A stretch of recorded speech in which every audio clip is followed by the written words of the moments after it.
Hello, everybody, and welcome back to episode 25 of Jux, an All Things Sports podcast, presented to you by Always Bullin. If you're following us on YouTube, hit the subscribe button, hit the like button, drop a comment if you feel inclined. If you're on Spotify, hit the follow button, drop a rating. Thank you for listening.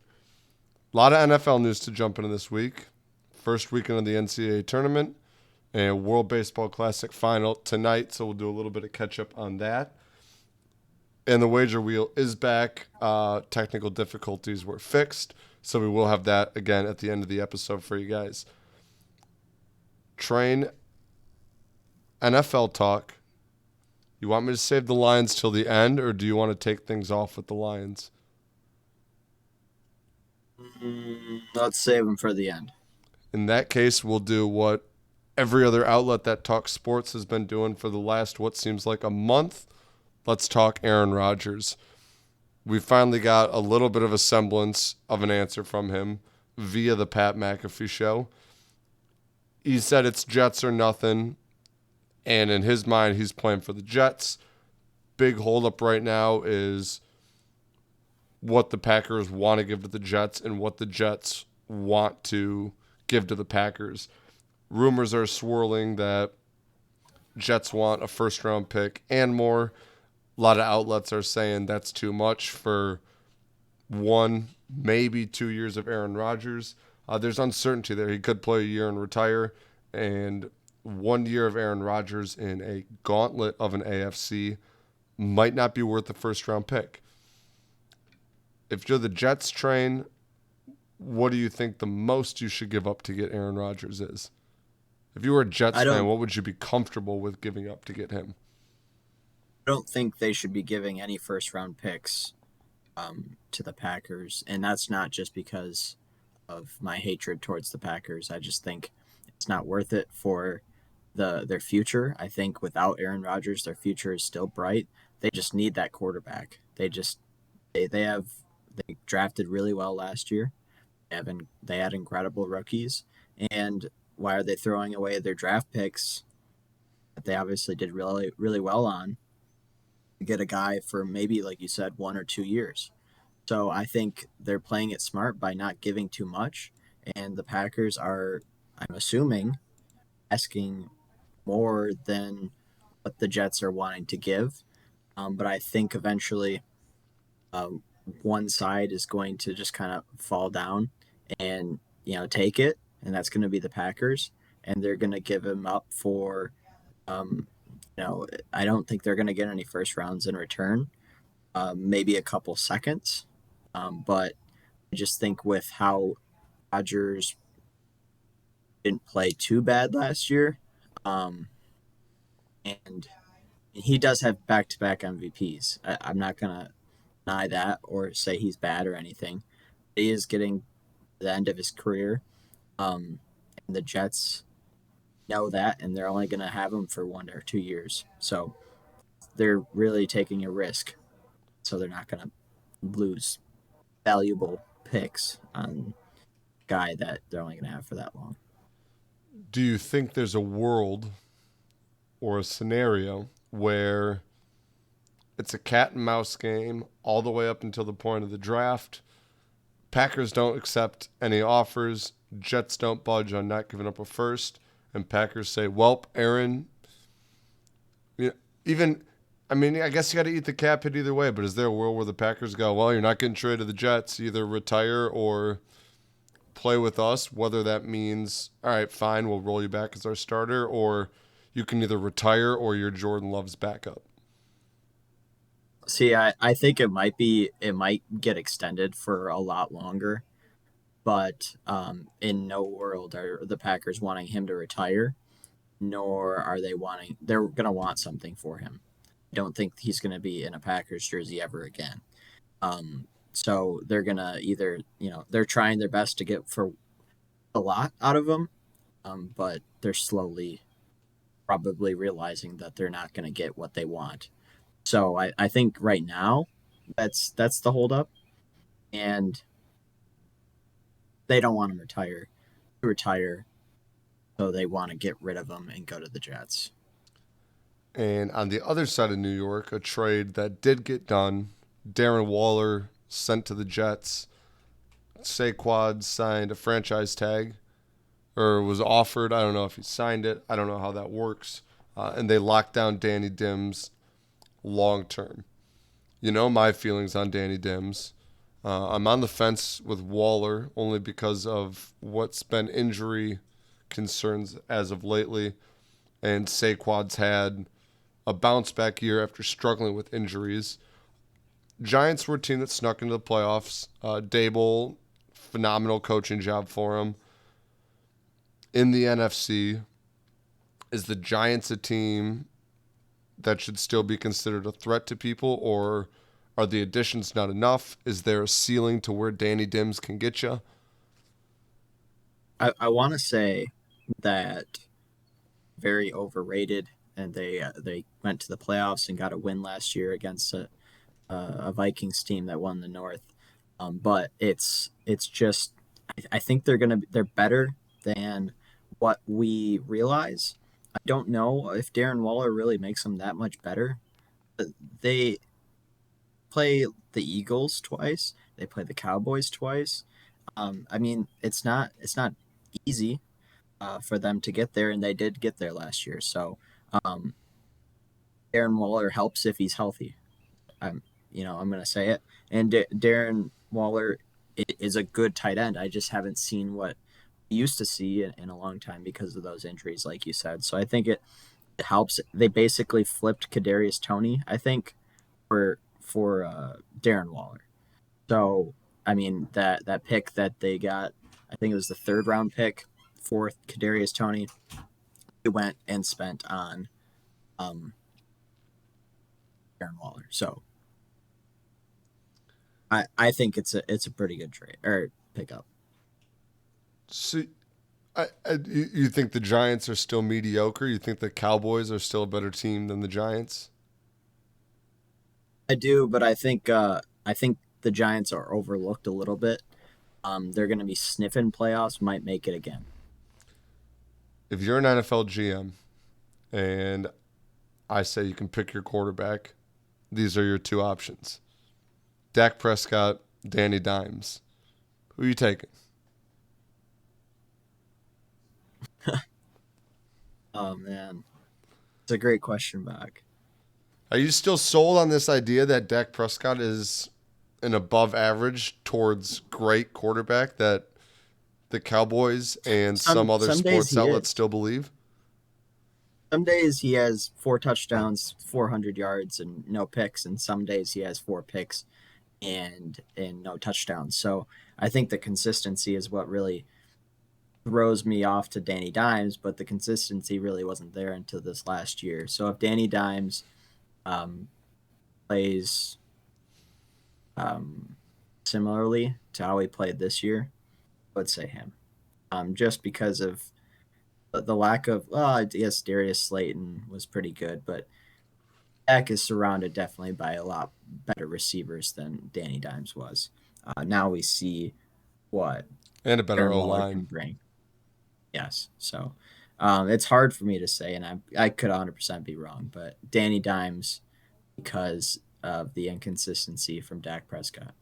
I think the big plus for Danny Dimes is that Dable coaching attachment to him. You saw the turnover numbers immediately change when Dable came in. Danny Dimes had an interception problem.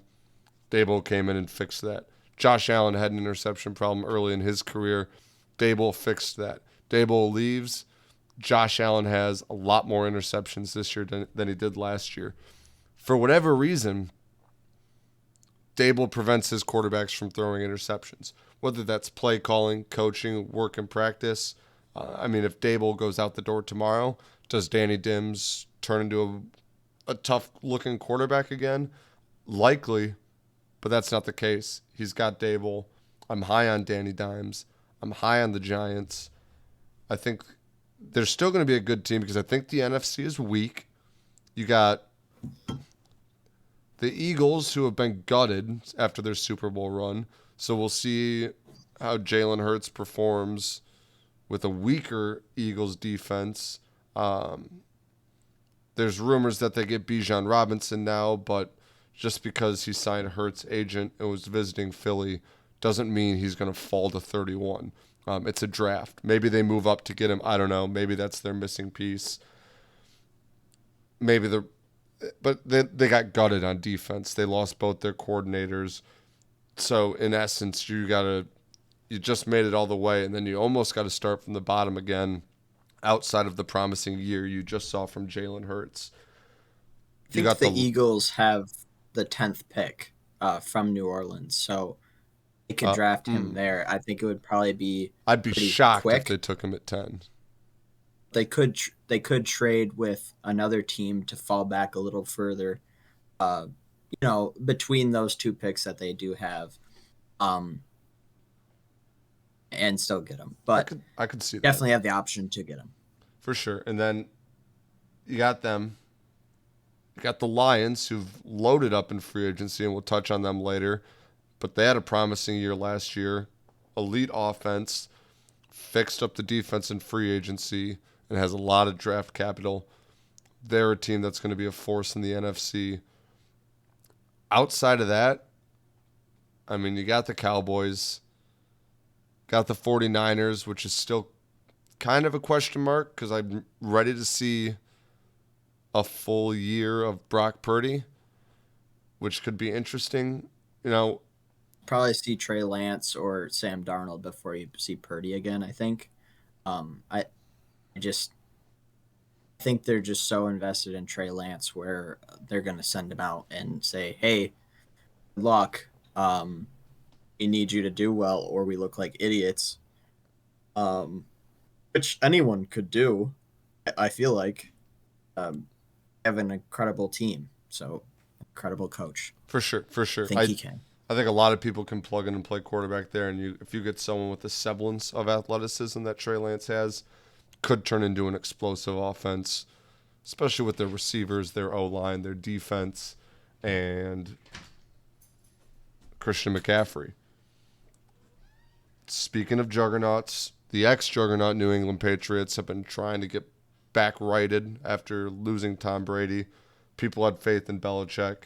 Mac Jones looked solid in his first year, plagued with injuries this year, and some bad play. They add Mike Gesicki, who I don't know if I'm sold on. Sometimes he's explosive. Sometimes he has one catch for 8 yards. Add James Robinson, and they add Juju for the same price that they lost Jacoby Myers for. Do you have faith in Mike Gesicki to be a big-time tight end for the Patriots? Jonnu Smith underperformed there last year. And is Juju an upgrade from Jacoby Myers? Jacoby Myers was hurt that they moved on from him, gave the same price to Juju. I think it's a lot of lateral moves that they just went and got names. Um, got rid of Damian Harris, Jacoby Myers, Anu. I mean, they kind of cleared out, and now there's like, all right, we're gonna plug in these guys that are, in my eyes, fairly similar in talent. Jacoby Myers is good.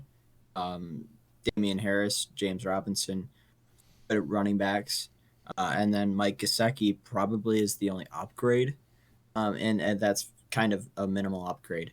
Um, I don't see it being that much of a difference, just because of the names they have now. Um, The one thing I'll say about James Robinson is that I mean, they still got Ramondre, um, and that's obviously RB1. James Robinson had at least one great year in Jacksonville, and is fairly solid as next when he was helping out ETN after he got injured in his rookie season. The guy's running back analytics are not good. Yards per carry, low. Yards after contact, low. A lot of that was offensive line issues in Jacksonville. Went to the Jets. Jets didn't even let him see the field. But the one thing the guy doesn't do is turn over the football. It was the one thing he did better than Etienne. He didn't fumble. So when I saw that, I think that's a Patriots move. Maybe a goal line back. Ramondre is your explosive big play guy. James Robinson's a guy who will get you 2 yards, might go for 10, but at the end of the play, the football will be in his hands. Upgrade from Damian Harris, I don't know.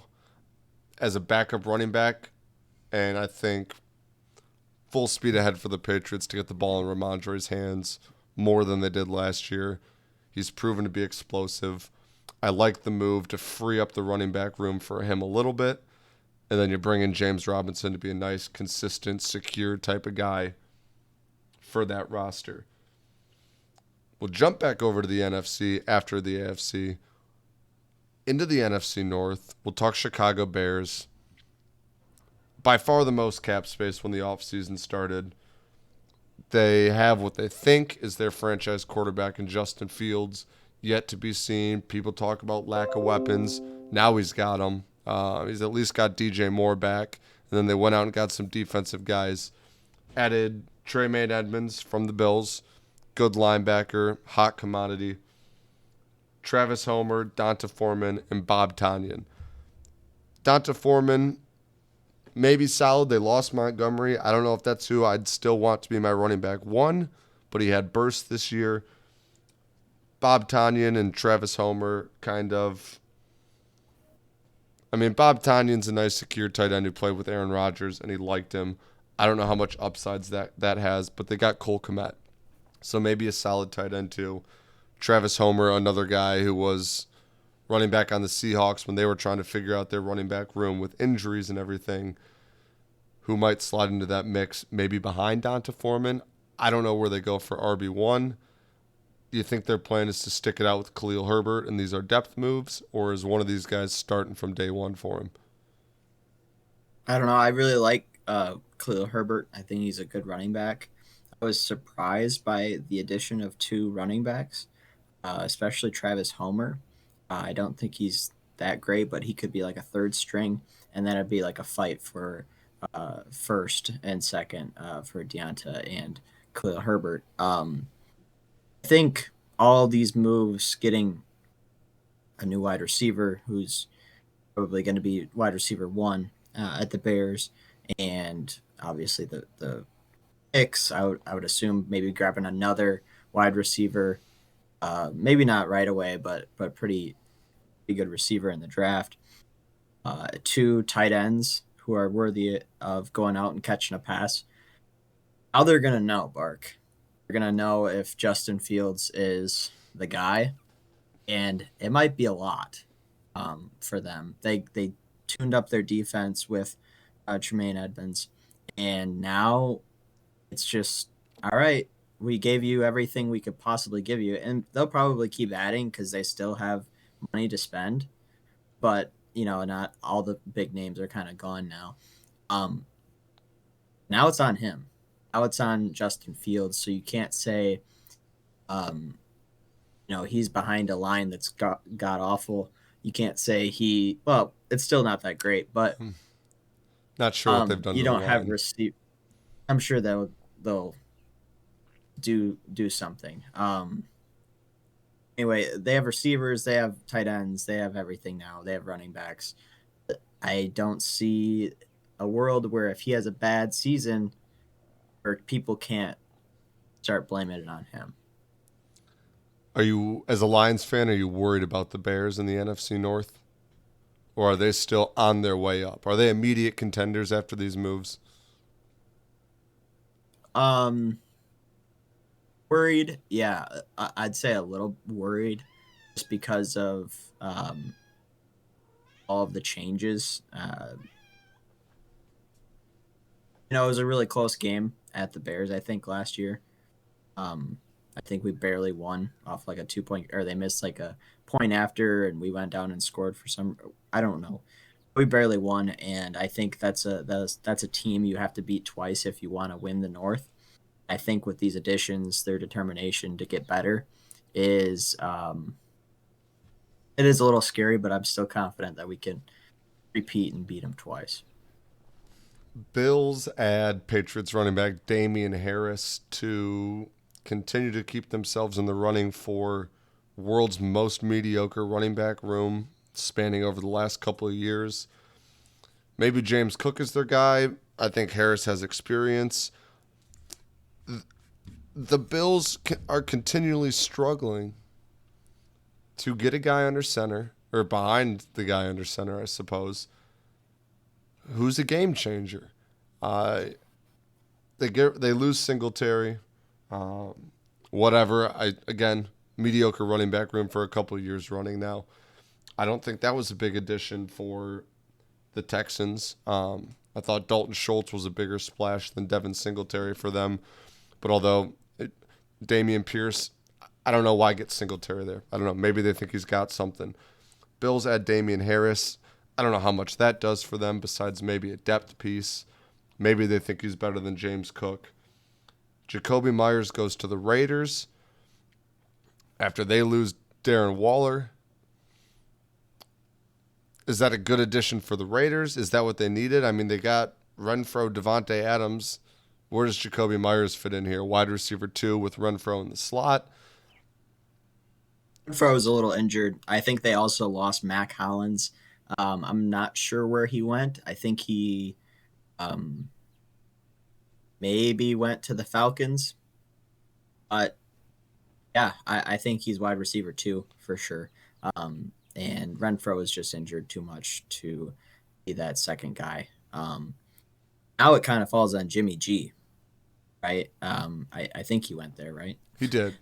Yeah, so Jimmy G has, well, he doesn't really have a Kittle anymore, but he has a Devontae Adams, he has Myers, and he has Renfro. So he has Josh Jacobs. I mean, the offense, other than the line and his old tight end, is pretty similar. So can he, with a new coach, do something where he gets wins? Maybe not put up the best stats. Um, that's time will tell on that one, but I don't think so because I think Derek Carr is just as good, if not better. Yeah, and I mean, I think Jimmy G is a little bit of a system quarterback. He had a good streak in New England when they were solid and Brady was injured, and you had the whole, oh, are they moving on from Tom Brady for Jimmy G? He was 4-0 as a starter. He's definitely serviceable enough to be a quarterback. Yeah, great for San Francisco when he was there and healthy. Put a good team around him, he'll be good enough to win you games. I think he can win a big game if he's got the right team around him. I do, however, I think he's going to excel in Las Vegas. He's single, he's good looking, bright lights, big city. He's got some weapons. I think he's a guy who needs a little bit more flash to succeed. I don't think that's necessarily the case for everybody. I think Derek Carr is also going to excel for the Saints because I think he moved into a situation that's just better for him.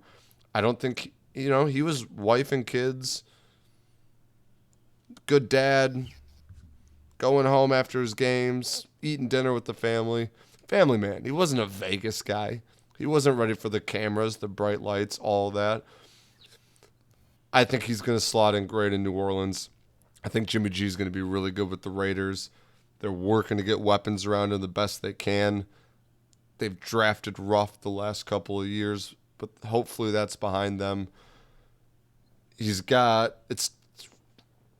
Josh McDaniels, right? Still, he didn't get canned. Yes.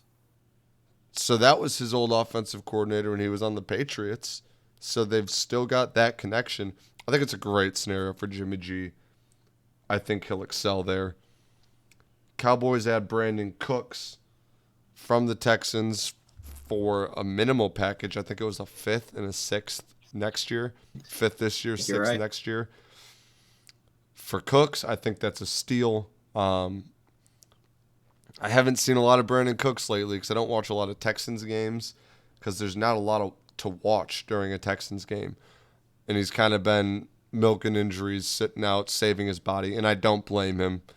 Get yourself to a good scenario. We kind of touched on Dak Prescott and the weapons he's got. Does Brandon Cooks make this Cowboys team substantially better? Better than, say, an OBJ signing? Maybe just because he's been playing football lately, I would say so. But I don't think Brandon Cooks is. He's a name. He's older now.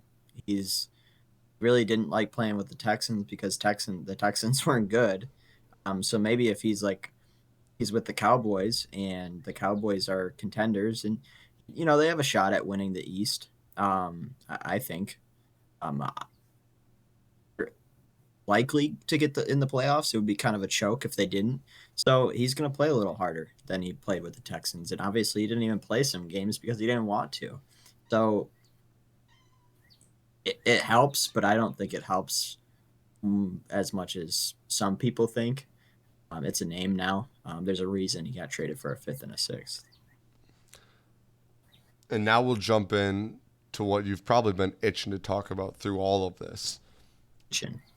Lions make splash after splash after splash just when you think they're done. I thought they were just about wrapped up until the draft because of the draft capital they've got. You're sitting at 6-18 and 2 picks in the second. And then they go out and get Chauncey Gardner Johnson. Big splash. 1 year, $8 million, I believe. Why not? These are moves a team makes to make a run for it. Get everybody we can now with the cap space we have, reevaluate at the end of the season. But they're going out and getting guys they like. And on the flip side, it seems like people are happy to be signing deals in Detroit. It's not, well, no one else gave me an offer. Might as well take the 1 year deal from Detroit. They're getting guys that a lot of other teams are in on, and they seem to be happy that they're ending up there. They add Sutton. They add David Montgomery. I think Graham Glasgow's a good little backup guard. You can never have too many offensive linemen. I loved the Emmanuel Mosley signing. I wanted him to go to the Jaguars. Gardner Johnson. You lose Jamal Williams. Tough for the locker room. DJ Chark not re-signed yet. People are thinking he ends up back at the Lions due to potentially a lack of interest. Stay where you're familiar and getting reps. Where's your head at, Train? I've always seen excitement from Lions fans, so I'm assuming that in terms of the NFC North, is it your division to lose? And then on top of that, you think this is the team that gets you guys a playoff win? Well, I'm really happy. I couldn't be any more happier about this team. I've never had this feeling, so I'm kind of in a weird, I guess, feeling because I don't want to get my hopes up because it's never gone well if I ever have. But I think now is the time you can do that. It feels like it is. It is ours to lose. I think we are the favorites to win the North. I think the pod last week we did have the Sutton and Mosley signings, but since then it's been the Montgomery uh, and Gardner Johnson, which are just absolutely massive. We do lose Jamal. I When I heard the news of David Montgomery, I was weary about it. I wasn't too happy about it. I think it's just slowly. I just look at it. I'm like, all right, we got two incredible running backs now. The only thing about it is DeAndre Swift is injured most of the time, and David Montgomery is just coming back from an injury-ridden season. So that kind of worries me a little bit. Not a whole lot. I think they're both absolutely dominant, and one can make a say that they're top three running back duo in the league. Um, I mean, just two great running backs on our team. We really needed to fix the defensive backs on the Lions, and we have. Um, we lose. I think Mike Hughes. I love that. Like I loved him on the team just because it's Mike Hughes, but we lose him. He goes somewhere else, and he wasn't that great. So I'm so happy. I think DJ Chark has been talking to the Panthers. They lost the DJ. They want another DJ back. Um, if we lose him, I think we do need to draft a nice, tall wide receiver. I don't know who's left in free agency. Um, that would be something similar to him, but I think we do need that. We do need, Amon Ra isn't the go up and get it guy. He's the slants guy that catches everything. Jamison Williams, not super tall, but he's fast and he'll do anything basically. But I think Chark is a great fit, and if we get him back, I'm ecstatic. I'm very happy with the offense. I think the Graham Osgood signing was a little okay. I'm not going to be mad at it. He used to play with us. Big fan of the Lions, I would assume. What they're doing, and we got Gardner Johnson. I like was just in shock, basically. Um, it's never goes like that. You never see the Lions pop up on Schefter so many times in one week. Yeah.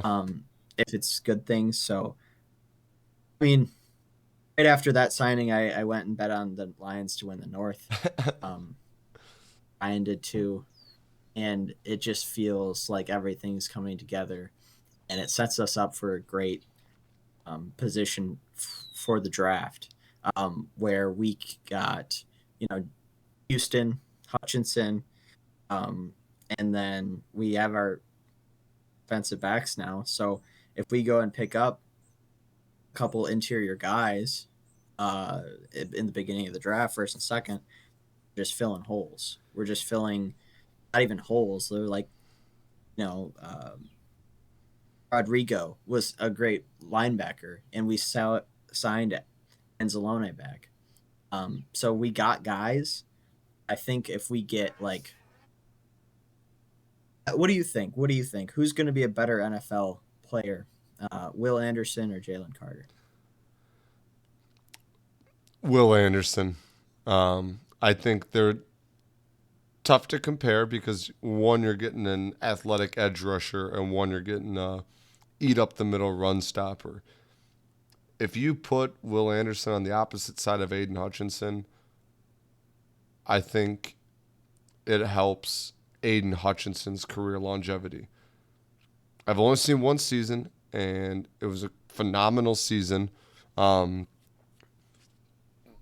but the stats tell one story, and you watch tape, and I'm not harping on Aiden Hutchinson, um, but I think there's a lot he does that if offenses watch some film, they can pick up, match him up better, and might be able to slow him down. So I think Will Anderson both gives you an elite edge rusher and allows Aiden Hutchinson to continue to dominate. Jalen Carter fills a big run stopping need. For me personally, outside of a handful of guys, D tackles tend to not be super impactful. You brought Bugs back, who did good for you guys last year. I I think it's six. If you stay at six, you got to take the talent, and I think the talent is Will Anderson. I'm not sure I'll be there, I unfortunately. know, and as a lot of there's some factors too. Like I saw the Jalen Carter combine tapes, and I know he can get into shape. A lot going on in his mind. Um, you had the speeding incident that came out. I think it was like 85 and a 40. Um, and again, I mean, Laramie Tunsil went out and smoked a gas mask ball on draft night and dropped like 14 spots in the draft. Has since signed two contracts, both of which made him the highest paid tackle at the time. So I'm not saying people can't make mistakes and then be good football players after. But Laramie It's a Tunsil risk. just had an Instagram video pop out, and people were like, "Oh, you smoked weed." Jalen Carter showed up to a pro day looking out of it, looking bad. I think that's a slap on his work ethic. I mean, if he slid to 24, would I be begging the Jags to take him? Probably. Will he fall that far? I don't think so. Um, I think if he falls to 9, I think the Bears scoop him up with that pick at 9 That's after what I'm moving scared back of, there. honestly. Oh, you passed on this But guy, I and think then he that's a goes and risk. I think destroys I us. think Will Anderson does a lot in getting a player and getting someone that opens it up for your other edge rusher. If you have two good edge rushers, man, it's really hard to stop both of them. You can't double team both. You know, then you're going to free up guys in the middle. Then if you double team Will Anderson and Hutchinson, fine. Let Bugs and whoever your other D tackle is eat. Slide one of them into the Kaminsky. middle. Throw James Houston out there on top of it. How are you going to stop Houston, Will Anderson, and Aiden Hutchinson from getting to your quarterback? You add the edge Another rusher. option is Tyree Wilson from Texas Tech. I've been seeing us take him over. If Will Anderson does get drafted, assumably by the Seahawks, then go and get him instead of Jalen Carter, Tyree Wilson, who is long, tall. He gets to the quarterback. Just he looks like he has a work ethic. However, he doesn't play for one of those big name schools that plays, uh, big talent and big guys. I think the But Seahawks take Tyree pretty Wilson. silly. He's the Trayvon Walker of this draft. I don't know what his college Okay. production was like. And Trayvon played for Georgia, and he didn't have the stats. But he hit the combine. They measured the arms. They did the drills, Not and a they were shot like, at Texas Tech, by the way. "Yeah, no, me not here either." But they get to the combine and they do these measurements, and all of it. One guy in the room who values that goes, "I can do a lot with those arms. I can. We can use that." People get Yeah. exciting when they can take a guy and mold them to their system rather than a guy who's been molded to an Alabama system and you got to plug him into yours or rewire him if you get that raw talent and just say, all right, forget everything you know because I know you've got the athletic ability. We're going to start you from scratch. I think he's an exciting prospect that climbs the board. And I think the Seahawks being a team that is looking I mean, maybe for the more immediate impact, they go Will Anderson, but Tyree Wilson's got the upside because of those measurables and stuff. So I think he'd be an exciting pick for them. I think the Lions should go Will Anderson, and I think Jalen Carter does slide to the Bears at 9. I think they pick him, and I think the Bears suck this year. I think Jalen Carter sucks for the Bears this year. I think Justin Fields is even more poopy than he was this season. The only guy who I think might have a good season for the Bears is DJ Moore, even though he decimated my fantasy football team. And I sat and sat and sat and waited for him to do something, and he never did. I still root for the guy because I do feel a little bit bad being stuck in that Panthers quarterback roulette hell for a couple years. That being said, I think the Lions plugged a lot of holes in free agency. I wouldn't be shocked if they don't use all 4 of those picks in the first 2 rounds. Um, if they love somebody so much, I could see Brad Holmes doing a little bit of what he did last year to get JMO. Take a second, take your late first, move up, and get somebody else who you really love. It depends on what their draft board looks like. Obviously, to move up from 18, you probably don't even need a second. Maybe they try to move up, use both their seconds to move up back into the first. I don't know. I think you guys got a lot of draft capital and you filled a lot of holes. So I think that allows Brad Holmes now to have a little bit more flexibility with his draft picks. And we talked about the flexibility of when you come up in the draft, now Spot. you can take who you want. Now you're at a point where you don't even need all your picks. So you can move up and get somebody you really want as opposed to sitting and waiting and hoping.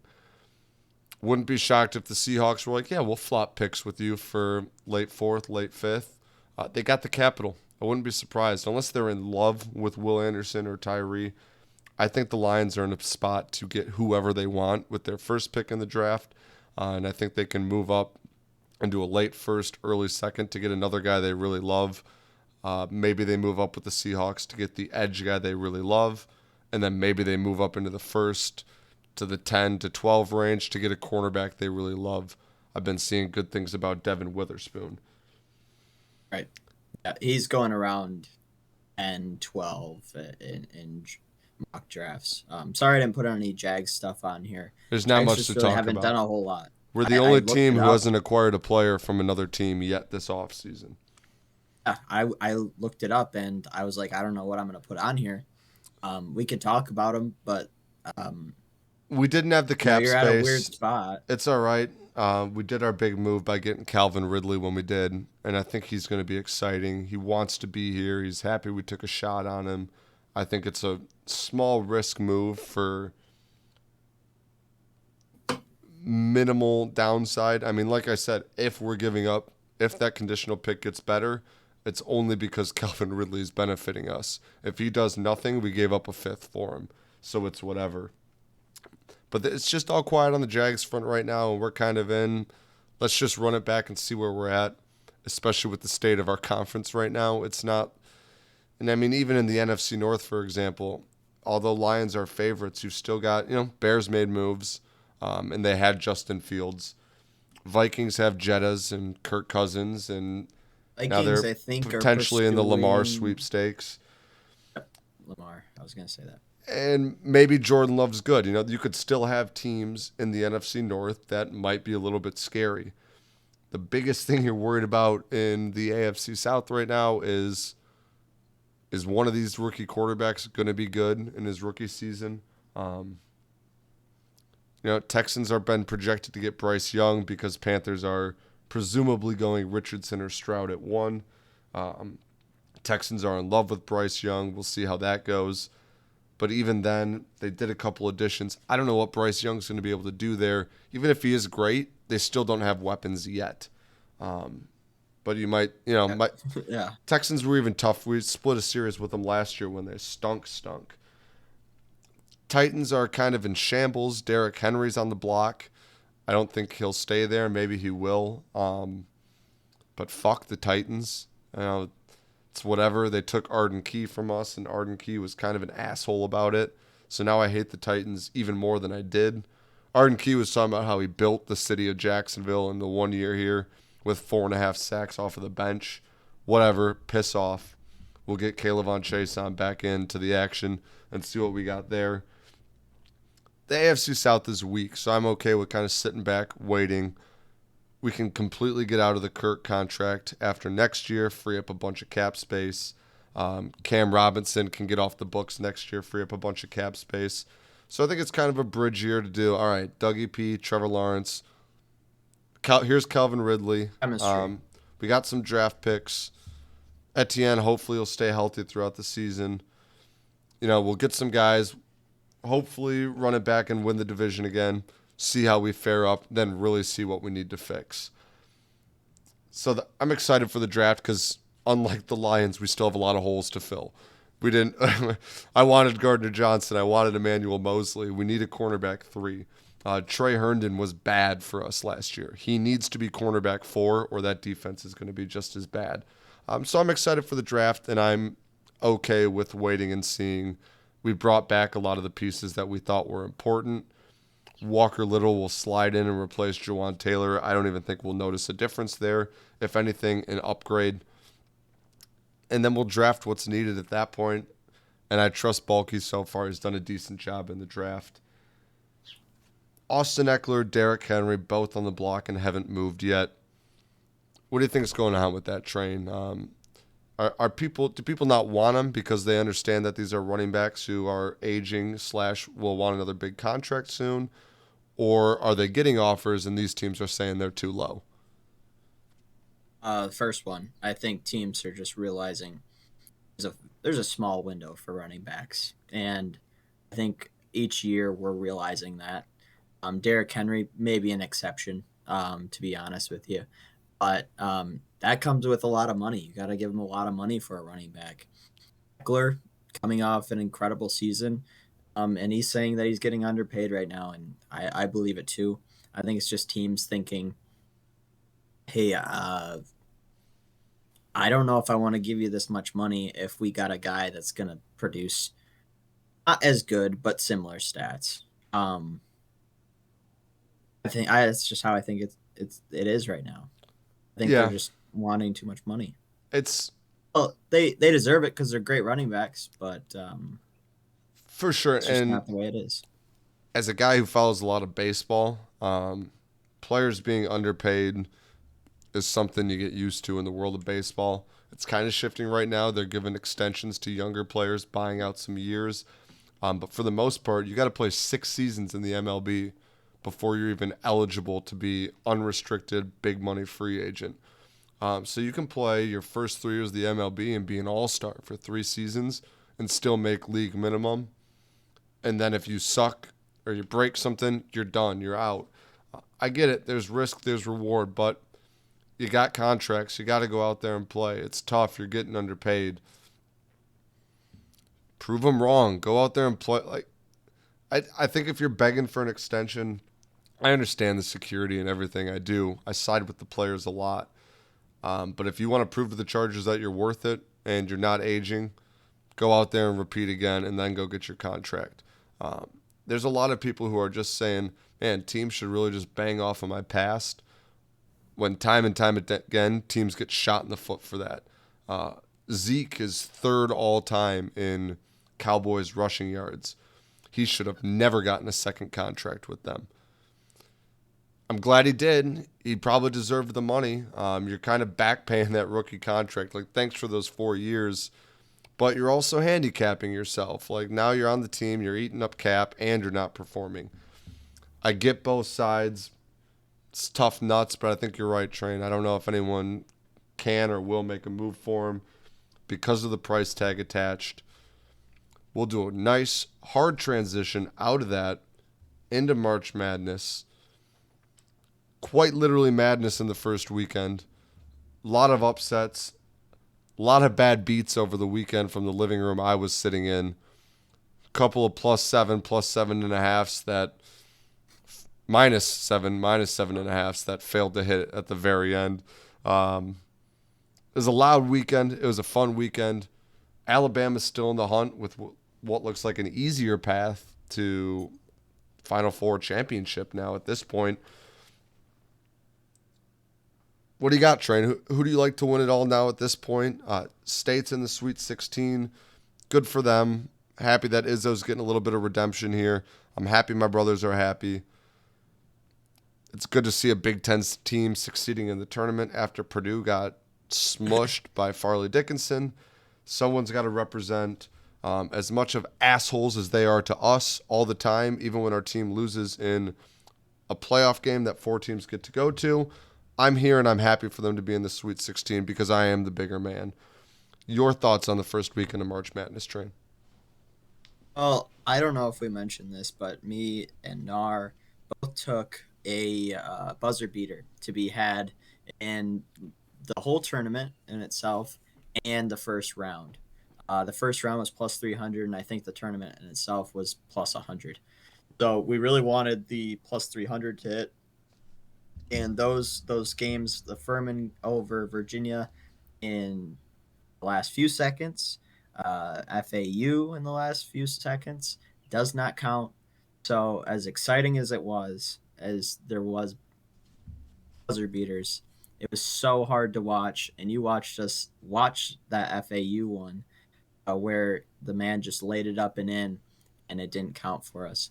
So I think it was incredible that we saw Princeton, a 15 seed, win not only their first game against Arizona, a great team that our president had winning it all, and then they go out and win the second game to against Missouri pretty handedly to go to the Sweet 16, and then Billy Dickinson goes and beats Purdue, um, basically the David versus Goliath. I don't know if you saw that, but Purdue was like the effectively tallest team in college basketball, and Yeah. Dickinson was the shortest. Yeah. So it was just kind of interesting that was the team that beat um, basically Edie, and I don't know, it was a great basketball to watch. State played really well, not only against um, USC but against Marquette, even though they barely made any 3-pointers, and that's what they're going off of. I think this tournament has been good so far, and Alabama, with Arizona and a couple other teams losing, um, does have their hardest game coming up here against San Diego State. So they'll have to beat this team, the San Diego State team, and then I think you'll kind of get relaxed, but you shouldn't, obviously. But then it feels a little bit better because this team has also been doing really well. For sure. I agree. I think it's been really exciting. Michigan State, I mean, I had them going to the Sweet 16. Then I had them losing to, I think, Kentucky is who I had in my bracket. After their game against Marquette, though, they won it pretty handily near the end of things. Free throws make it look different and stuff like that at the end. But it got close and then they pulled back away. And they shot horrid from three. That should be scary to other teams in March Madness because if they play like that and hit more threes, it's going to be a blowout. So I think it's really exciting for Michigan State. I I think if you're a State fan, you should be excited to make it to. If you lose, you should be happy with the Sweet 16. You exceeded expectations, but you should also be upset because I think they proved against Marquette that they can make a legit run at this. Um, I think they can overcome it. I think they can keep going. I think they can get the win coming up.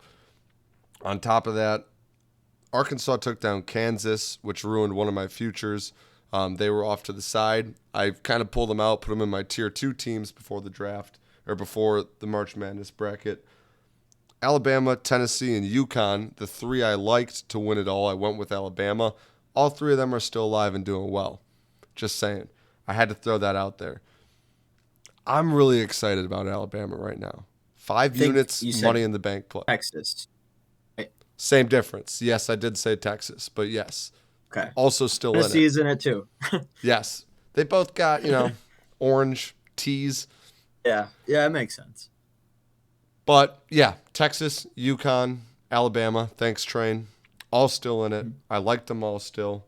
If you sprinkled UConn, you probably got way better odds on that than taking Bama. But I did money in the bank it, which is 3 units. I put 5.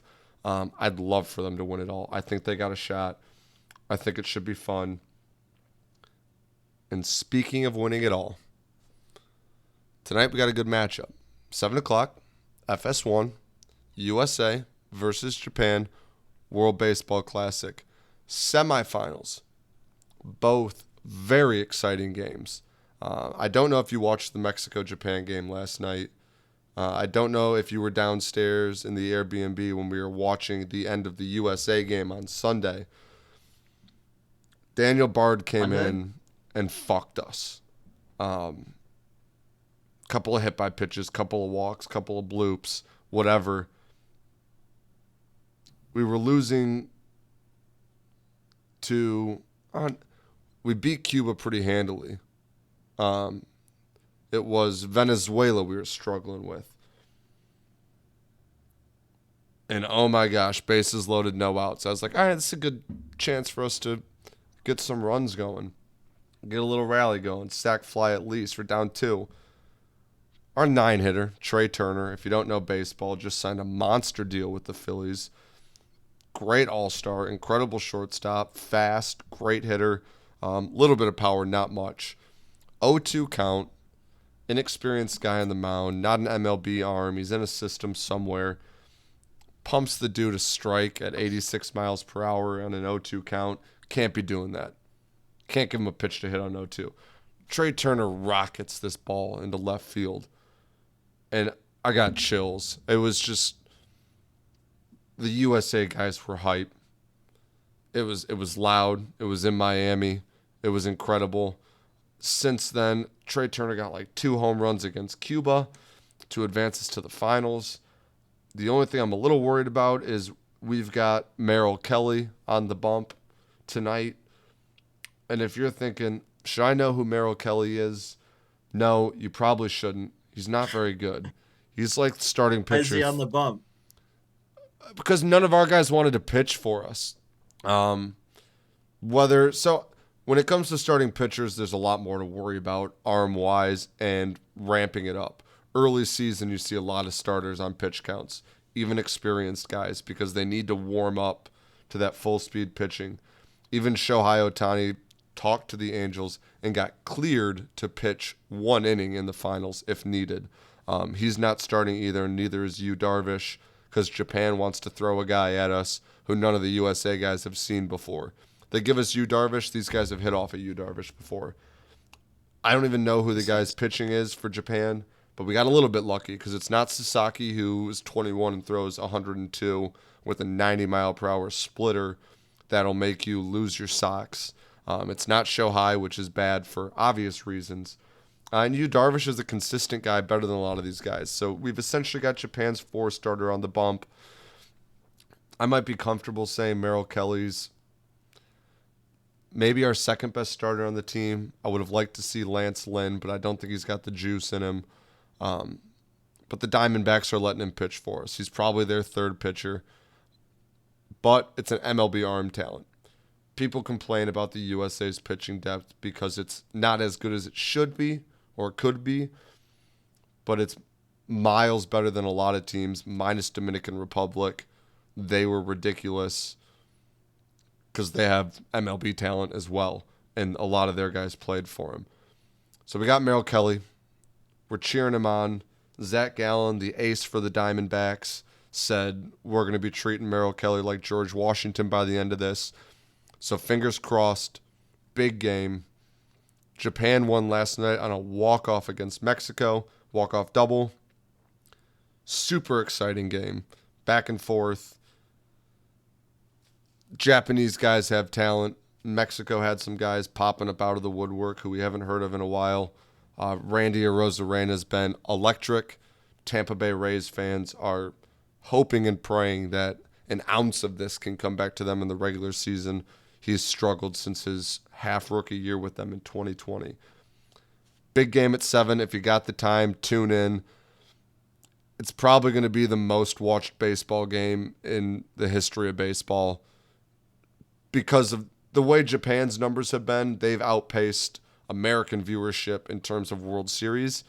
So you add the Japanese fans on top of what's kind of been a renaissance for USA baseball over the last couple of days, whether or not it's because people are mad at Mets fans and are watching out of spite to prove that it's important or not. Numbers are supposed to be ridiculous tonight. Should be exciting. It's not a World Series 7-game series. It's 1 game wins all, 7 o'clock. Not the pitching matchup you'd expect to see in a game this big, but I can promise you. Who wins? I would put all of the money in my bank account on USA if I was financially irresponsible. We are favorites. I think it's minus 125 to plus 105 on the money line. Obviously, things can go wrong.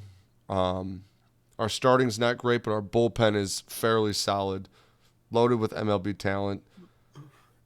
But if you've got a lineup with Trey Turner hitting 9, it doesn't matter who's on the bump. As long as the bats get hot, I think it's our game to lose. I do. I think it should be really exciting. I think people should tune in. With that being said, with wagers being talked about, Wager Wheel's back. Last 3 weeks ago, because we had an off week, I landed on free pick, which I was really excited about. Texas fucked me. I've fallen to 3-2. Cole went up to 3-2 on an NHL home money line, I believe. That's a while ago, but yeah. So NHL home money line is now the official first member of the fire category on the wager wheel. So let's jump into it, Train. I'm going to give you the first spin instead of asking because that seems to be the way it always goes. I've got a lot on here, as well as there's one category for the winner of the golf tournament coming up this weekend. So Okay. that might hit. All right. I was kind of confused with the layout, but all right. I wasn't ready for this clapping. That might be really loud on the podcast. NCAA basketball over. Oh, nice. You got to pick an over. Oh, nice. Yep. Any game you want, got to be an over. And I will spin for me while you look for a bit. A lot of options on here. XFL is still sprinkled. And there is still one free pick slot. Oh, no. What'd you get? I got XFL home spread. Oh, jeez. Yeah, so I mean, I think I've got like 4 games to choose from. And you've got 8. So I went on the sports book here. Mm-hmm.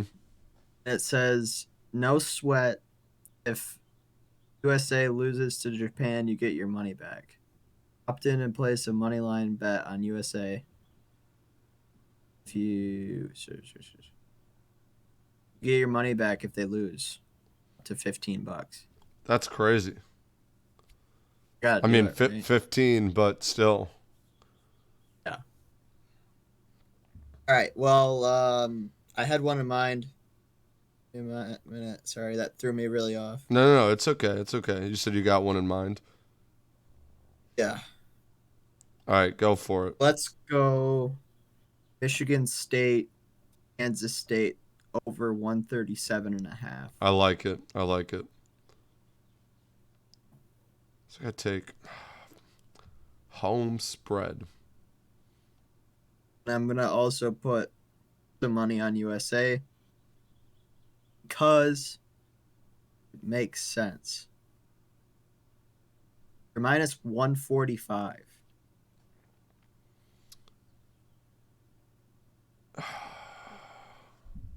You're putting money on the U.S., you said? US of A, yes. All right. I think I got mine.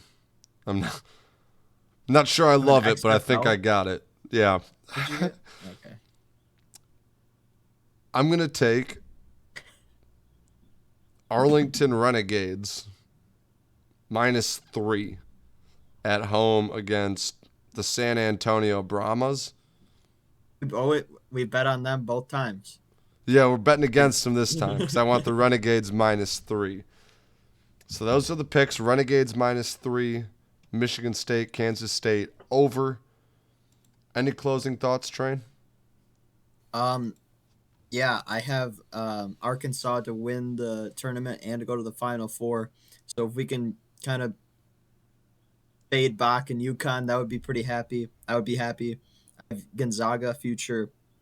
I have a Creighton future, and if I You had to bet on games, I really you like took Tennessee you took Arkansas to win it all. a while ago, like months ago. I need you to know I can't root for that. They can beat UConn and they can go to the Final Four, but I cannot have them winning the ship. I need a Bama win. All right, well, if they go to the Final Four, I'll be pretty happy. I guess But I really like Tennessee this week. If we had another bet to bet on, and then whatever the spread is, I think it's going to be a close game between Bama and San Diego State. Could be 100% off, probably like 6.5, 5.5. But I think San Diego State makes it a close game. They have good defense. Bama Arkansas would be an electric final for us then if that was the case. Very electric. I would make some money. Maybe if that happens, maybe we'll have to consider like pooling our bets and then, split the profits. So that way we both no matter what we win, type of thing. You Oh, know? we'll talk about it. We'll I talk also have Gonzaga, we'll talk but oh, gross. We'll talk when it happens. That's all we got for you. Episode 25 of Juck's All Things Sports Podcast. Presented by Always Boolin. Again, if you're on YouTube, please like, subscribe. I'm not even going to tell you to hit the noti bell, but if you really want to, go ahead and do it. If you're on Spotify, thanks for checking in. Don't forget to hit a follow, drop a rating. That's all I got for you this week. That's all Train's got for you this week. And until next week, and always, let's fist it, boys.